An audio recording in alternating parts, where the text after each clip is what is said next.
لطیف الله حکیمي نه مې د یوې مرکې په سر کې د خبرو جزئیات ترې وغوښتل. له 5 ورځو راهیسې موږ په جنیوا کې یو. لومړی 2 ورځې خو د جنیوا غږ د خوا کنفرانس و، ورکشاپ غوندې، او دغه څخه وروسته بېلابېلو بشري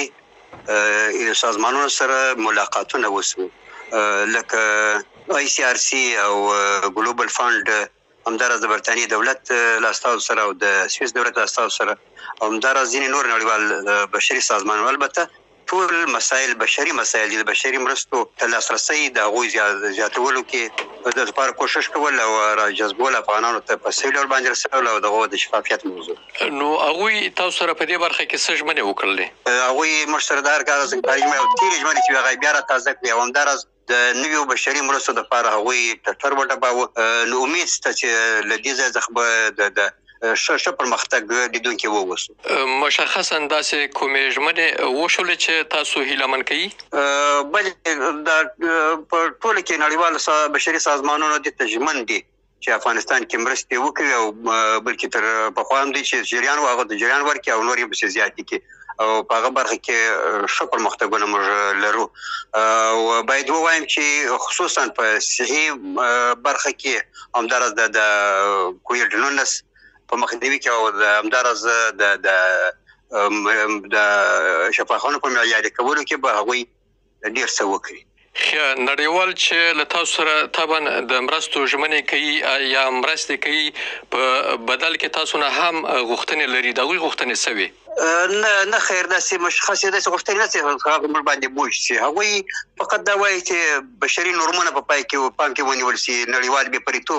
بېپریتوب او ناپېیلتوب او همداراز د بشر حقوق قوانین دا مراعات شي، او هغه بیا له هغه موږ پر ځان لازمه ګڼو نړیوالو نورمونو ته پابندي او د بشر د حقوقو ته احترام. نور داسې پر موږ باندې اضافه دي موږ ته کوم شرایط نه دي وضع کړي. نو حکیمي صاحب، د نړیوالو تر ټولو یوه مهمه غوښتنه خو دا ده چې په افغانستان کې بشري حقونه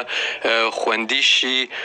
ټول باید تعلیم وکړي، د جنوکیو په ګډون ښځو ته د کار زمینه برابره شي. تاسو په دې برخه کې هغوی ته څه وویل، څه ژمنې مو وکړلې؟ ما عرض وکړې هغوی پر موږ باندې هېڅ قسم شرایط نه دي وشي، او نه دلته د شرایطو موضوع شته. دلته نړیوالې بشري مرستې دي باید افغانستان ته راجذب شي او افغانانو ته ورسول شي، ځکه افغانان تاسو ته د معلوم له هر اړخ په بد حالت کې د اقتصادي رکود ده، او د افغانستان پیسې انجماد دي، له بله طرفه څخه تېر وچکالي او بېکاري تېره شوې ده، او همداراز دلته یو قلب مکمل یو بیخي له رکود سره مخ نظام موږ ته په لاس راغلی ده. هېڅ شی دلته په افغانستان کې پاتې نه دي لپاره شوی د اداره پر یا افغانان په روان کې یا د افغانانو زندګي ورباندې ښه کړي. مطلق دا د بشري مرستو موضوع داسې موضوعاتو کې طبعا شرایط نه وي. ښه، شرایط تاسو وایي چې دلته تاسو ته وړاندې نه شول، خو په ټوله کې هغه څه چې ما وویل چې د تعلیم موضوع، د جنوکیو او هلکانو، همدارنګه د ښځو د کار مسله او د خلکو بشري حقونو خوندي کول، دا هغه څه دي چې په دوامداره توګه غوښتنې کېږي. په دې برخه کې ستاسو ژمنې څه دي؟ تاسې به پرون اعلامیه لوستې وي، په هغه کې دغه ټولو شیانو اشاره شوې ده په اجمالي ډول باندې. نو چې په اجمال کې څوک ژمن وي، تفصیل ته به حتما ژمن وي. دې کې موږ مشکل نه لرو، موږ افغانان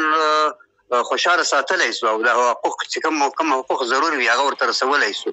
خو دا حقوق رسول، هغوی ته د کار زمینه برابرول، هغوی ته تعلیم زمینه برابرول، دا خو معیشت ته اړتیا لري، چې مرستو ته اړتیا لري، او دا خو اړتیا لري چې دا نظام ورباندې دا کار ورباندې روان شي. دغه دپاره چې دغه کار دغه د بشري حقوقو تامین موږ ورباندې وکړی سو، ورباندې روان یې کړی سو، دې ته ضرورت و چې باید مرستې راجلب کړي. په هغه مورد کې په اصولو کې خبره موږ دې سره وکړه، او په دې کې دوی موږ ته کوم شرایط وړاندې کړي دي او نه د شرایط وړاندې کولو ضرورت شته. دا یو وارې چې افغانان په خپلو پښو باندې ودرېږي او کار روان شي، بیا به د هغه څخه وروسته داسې مسایل بیا ضرورت و احیانا. او ما عرض وکړی مخکې چې موږ په دې مسایلو کې مشکل نه لرو، او نه افغانان موږ څخه په دې برخه کې اندېښنه لري. نو حکیمي صاحب، سمه ده چې تاسو مشکل نه لري او وایي چې افغانان هم اندېښنه نه لري، خو داسې راپورونه ورکول کېږي له کله نه چې تاسو په افغانستان کې حاکم شوي یاست، ځینې خلک د پخواني دولت کسان، چارواکي او حتی د پاوز او پولیسو کسان وژل شوي د طالبانو لخوا، یا مثلا هغه ښځې چې خپل اعتراض کوي هغوی تریتم شوي دي. په دې برخه کې څه وایي؟ دا یوه خو زړه خبره ده د خلکو د وژل کېدو، چې یو واري د څه د پاسه 100 کسانو راپور او همداراز دغه راپور ملګرو ملتونو بیا کاپي کوي دا یو ماکس راپور په وخت کې موږ دغه جواب ویلی چې په داسې موضوعات نشته که احیانا کله شخصي موضوعات پیښ شوي وي د شخصي دښمنیو د مخنیوي لپاره د انتقامجویۍ د مخنیوي لپاره موږ ادارې لرو چې هغوی لاس په کار دي او خلک تر لاس رانیسي یا د صف څخه اخراجوي او اکثریت هغه راپورونه چې وو هغه فیسبوکي راپورونه وو د اعتبار وړ نه وو او موږ هم دلته چې دغه او د ښځو د فعالانو په اړه څه وایي چې ملګري ملتونه خبره کوم بلې زه خبره کوم دلته د ښځو دغه خبره موږ سره نه ده راپورته شوې هم نه ده او نه ضرورت شته د دې ولې هغه واضح خبره ده یو سناریو غوندې وه او امارت ادارې وایي امنیتي ارګان وایي چې موږ په دې موضوع باندې خبر نه یو چې امارت خبره معلومه ده امارت دا کار کړی نه ده نو خو یو سناریو د خیر وروسته به حقیقت معلوم شي چې څه به وي موږ د ښځو ازار لامل نه ګرځو او نه هم د ښځو د کار د مخنیوي به چا ویلي چې نو یا موږ کار یا روزګار ته نه پرېږدو یا تعلیم ته نه پرېږدو د دې نه د دې اړتیا شته نو زه وایم په افغانستان کې دا کوم حقوق د خلک د حقوقو دپاره خپل غږ کوي د دې چې سلوکونو ته راوځي تر هغه چې په تفاهم سره موږ سره حل شي ښه به وي او حکیمي صاحب تاسو بشر دوستانه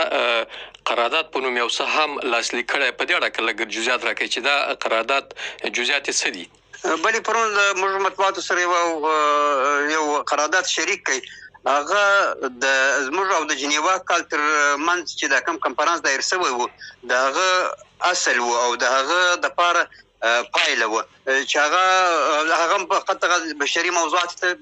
اشاره شوې ده او پر دنیا باندې په وار باندې غږ شوی ده چې افغانستان سره بشري مرستې وکوي افغانان په دغه حال کې چې دا دي په داسې حال کې پرې نږدي او د هغوی لاسنیوی وکوي همدغه موضوعات وو او په هغه کې داسې ټکی نشته چې هغه نړیوال مسایل پکښې وي یا داسې وي چې نړیوال موضوعات سره ټکر وي فقط د بشري مرستو د راجلبولو دپاره یو اعلامیه وه یعنی تاسو د دې اعلامیې له مخې نه ژمن یاست چې په افغانستان کې به بشري مرستې به په ښه توګه ترسره کېږي او تاسو به په دې برخه کې همکاري کوئ او د خلکو بشري حقونه به هم خوندي او د روغتیا او تعلیم په برخه کې به کار کوئ په هغه کې په سرحد ویل شوي د بشري خدماتو تسهیل د مرستو